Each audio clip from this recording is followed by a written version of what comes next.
right. So my first question, what's your Derby name, number, and which teams do you play for? My Derby name is Jadzia Smacks. My number is 24, and I play for the Brawl Stars. Which teams have you played for in the past? I played for the Bruisers. Okay. Were you on any home teams? Yeah, I was the Treetown Thrasher. Okay. Let's see. What is your preferred position on the track? Jammer, blocker, pivot? All of the above. I really like blocking because I like being in a blocking line, but jamming is a lot of fun. I just don't think I could be a full-time jammer. Why? What is fun about jamming, but also makes it impossible? That's the real question we have to ask ourselves. That feeling of throwing yourself repeatedly at a wall and not being able to get anywhere, and just feeling like you're killing yourself for 2 minutes against a brick wall. Yeah. Something I did forget. When you answer my questions, do you mind including the question in the answer? Okay. Yeah, sorry. God, now I sound like I'm interrogating you. No, it's okay. No, you're good. You don't. Makes sense. Yeah. When did you start skating? I started skating in somewhere in 2011. I wanted to join Derby, and I started skating beforehand, and I joined like a precision skating team and did some art skating. Oh, that's really cool. I didn't know that. What drew you to roller derby specifically? I don't remember. I don't even remember. Sorry. I don't even remember how I heard about roller derby. I just know that I knew that I wanted to do it, and I kept missing like different teams' tryouts. Since you don't live in Ann Arbor, do you know what drew you to Ann Arbor roller derby in particular? Ooh, well, I tried out for Detroit and I didn't make it, and then I ended up coming to Ann Arbor, and I just fell in love with the culture here.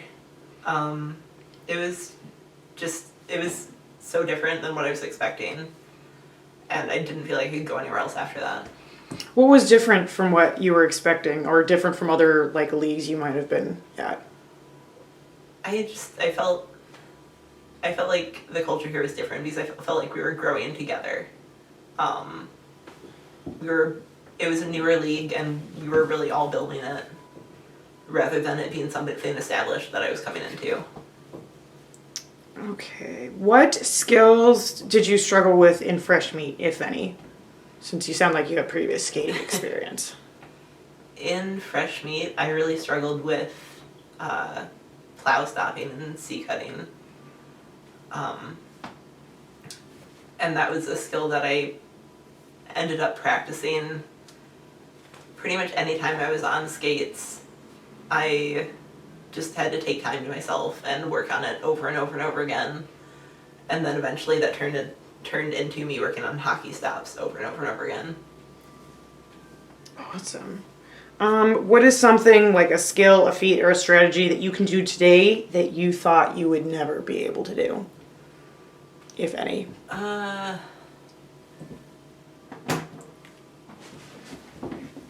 While you're thinking, I'm going to remove this because it keeps reflecting on your glasses. I never thought I would be effective at giving offense. I didn't think I was big enough or strong enough, or that I would ever be able to effectively move someone larger than me. And now I think I'm one of the people who most frequently goes for offense. Okay. Sorry, can you repeat that because the dog was barking? The whole thing.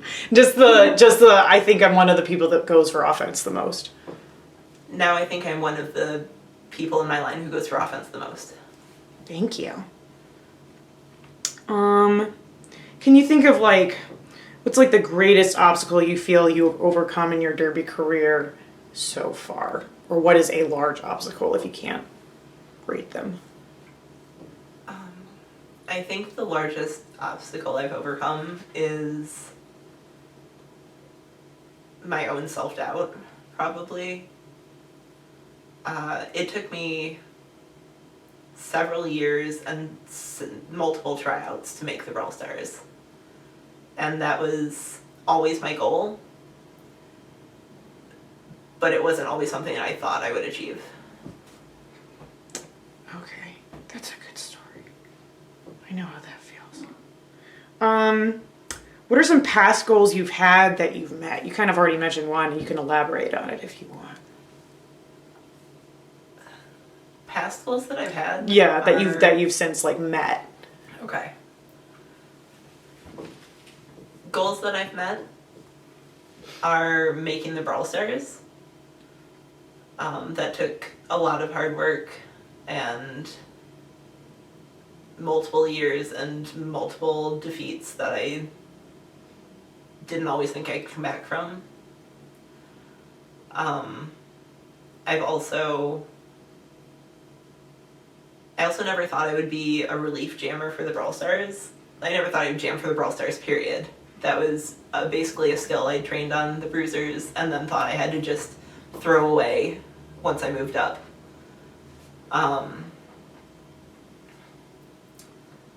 think, one more, is that okay? Yeah, no, go, just do whatever you want.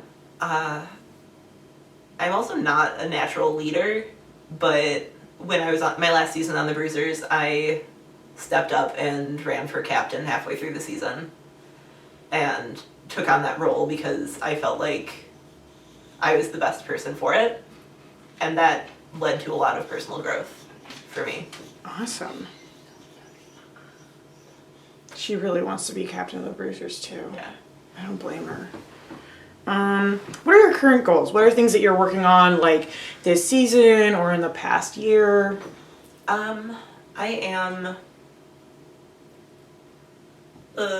I feel like my goals now are, it's harder to come up with smart goals for where I am right now. But as a jammer, I'm working on my lead percentages. Part of that's learning to utilize the strength I do have more effectively on the track. And as a blocker, I just kind of look at my statistics and I try to improve on, how do I word this? I'm sorry. No, don't worry about it. This is still reflecting so you can think while I adjust. Okay. There. Let me know if I'm forgetting to reword questions. Yeah, no, don't worry about it. You're doing good. My fear. As a blocker, I am working on being more adaptable and also improving my statistics, looking at the amount of points that are scored while I'm on the track, and getting that down. Let's see. I had another one that I thought of that I can't remember now. If you could tell your past Derby self one thing, what would it be? Skate more. I'll just always be skating. And also start cross training sooner. I feel like one of my big downfalls was training more like a long distance runner. And once I started lifting and doing more strength based stuff, my skills shot way up, as well as when I started skating 5 days a week. That was what got me on the Brawl Stars, was being on skates almost every single day. Damn, 5 days a week. I actually do have a question specifically for you. You were mentioning like goals that you're working on, especially as like a blocker. I notice at practices you like to take your toe stops off of your skates. Do you want to talk about like why you do that, or how that benefits you or has benefited you thus far? Sure. Well, I started taking the toe stops off of my skates when I was working on those, when I was working on plow stops and hockey stops, because turnaround toe stops were always super comfortable for me, and my toe stops were my go-to thing. But I needed to be forced to use my edges, and pushing myself out of my comfort zone was a major thing that got me to the point I am now, where I think I'm pretty good at hockey stops. And I think that's important in a lot of ways. Is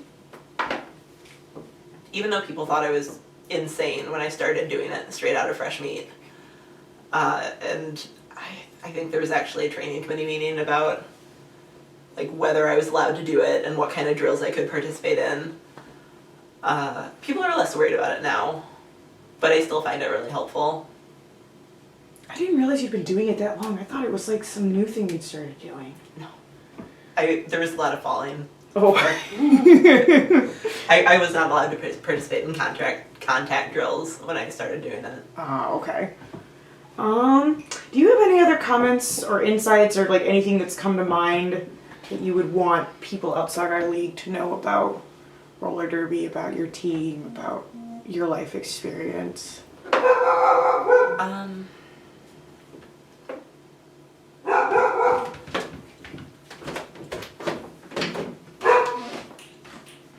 I guess I would want people to know that this league is really like a family for me, and it wasn't, even though it wasn't always like that, like it took me years and years to make close friends here. I probably didn't really start feeling like that until 2 years ago. But I think I just had to really give it a chance and be less shut off from the people around me. That's a good answer. Thank you. Beast, it's your turn. Hold on, let me pull it up. There we go. Yeah. So I'm going after conflicts in ways that derby kind of, it's not always smooth going. So, Still glasses. Yeah, well actually no, it's just a really pronounced shadow. Yeah. There we go. That's better. yeah. So what kinds of conflicts has playing derby introduced in your life? I think it's introduced conflict. Well, these are hard questions now. Okay, this might require some more thought. That's okay. I can come back to it. Oh, I mean, that happened anyway, so, you know. I'll figure out an answer. Yeah. I think Mr. Beast is home.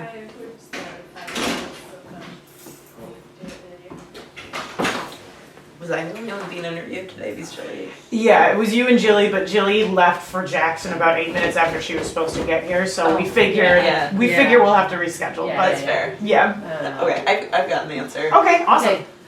I can skip ahead to a different question. She got an I have an Oh, you have one? Okay.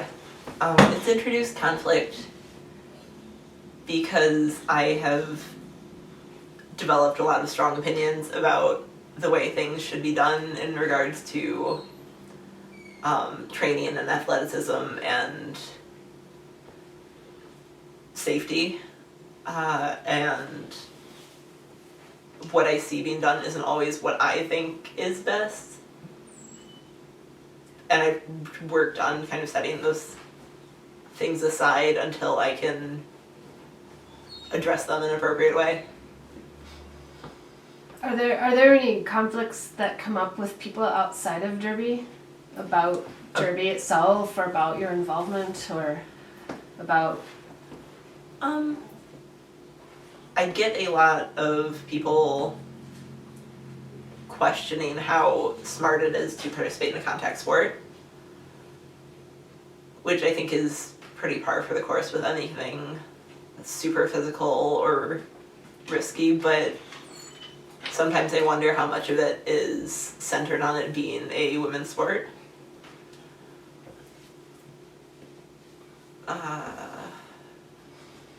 And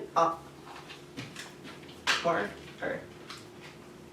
often it's from people in other activities that I participate in. No, I don't really have anything else. Sorry. Do you ever? I mean, I hear what you were saying about how Ann Arbor has its own culture compared to other leagues. Do you ever find, nevertheless, that some of the gender kinds of weirdness that we see in other leagues, does that ever come up in our league? Is gender ever a problem in our space? I still feel like gender can be a problem in our space. Yeah. We've still had skaters be misgendered. We've still had men come in from other leagues, or men who aren't in Derby yet come in and do things in a way that doesn't mesh with our current culture, or talk to us in, the usual, I'm going to explain roller derby to you even though you've been playing roller derby for longer than I have been around. And I feel like there's more open pushback in Ann Arbor about that stuff, but that doesn't mean it doesn't happen. Would you in future be comfortable telling a story about something like that?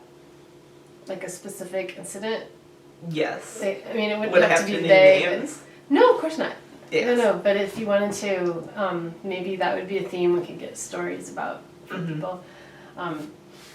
Yeah, no, if something comes up, let us know. We can do on-site different kinds of, just get sound, you know, to put underneath other footage, or interview elsewhere too. Do you ever wonder whether Derby is still too white? For sure, yeah. I think it is. And I think part of it is, recently a skater talked about how there aren't a lot of people of color in extreme sports and to begin with. But then I was thinking about it, and that's not true in regards to like football. There is the monetary barrier of entry. And just the fact that there isn't already a large community of people of color in Derby, so I feel like there isn't that incentive for them to join. Like queer people, we're going where our community is already. Right. So that's, you feel welcomed. yeah, there's a draw there, yeah. So we have to work harder to create a magnet too. Yeah.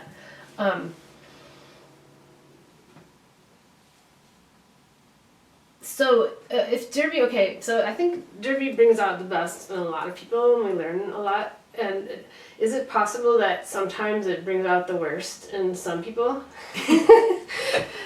and again, here, if you have stories, yeah.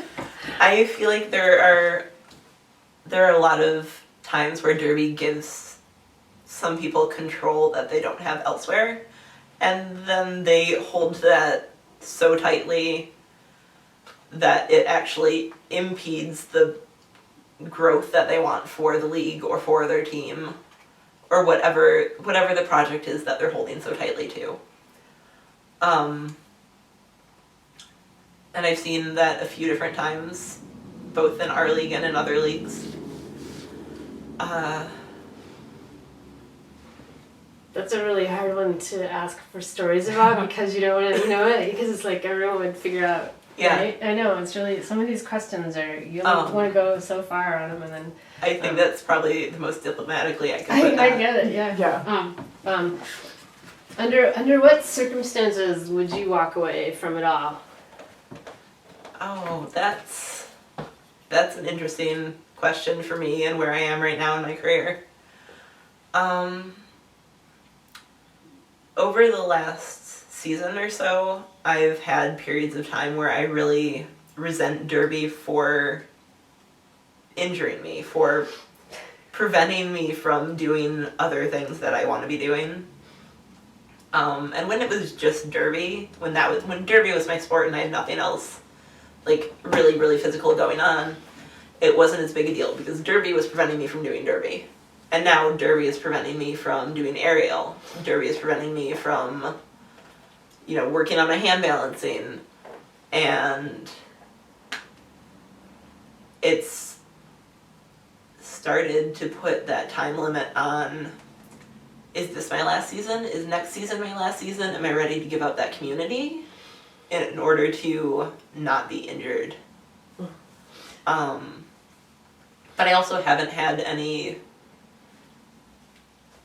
injuries that have stopped me from skating for more than a month. Like, all of my injuries have been relatively minor, but sometimes chronic things.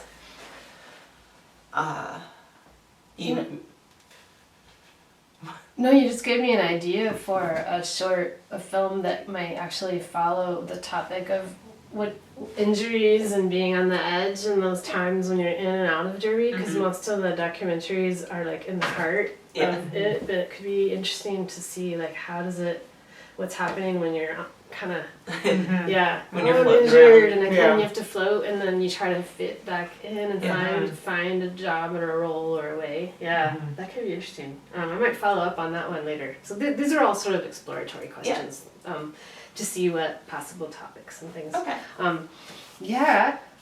That's great. Thanks for that. It's, thoughtful stuff. Yeah. That's it? Yeah. Unless you want to tell us a story about Yeah, a tell us time a story. somebody was a douche in roller derby.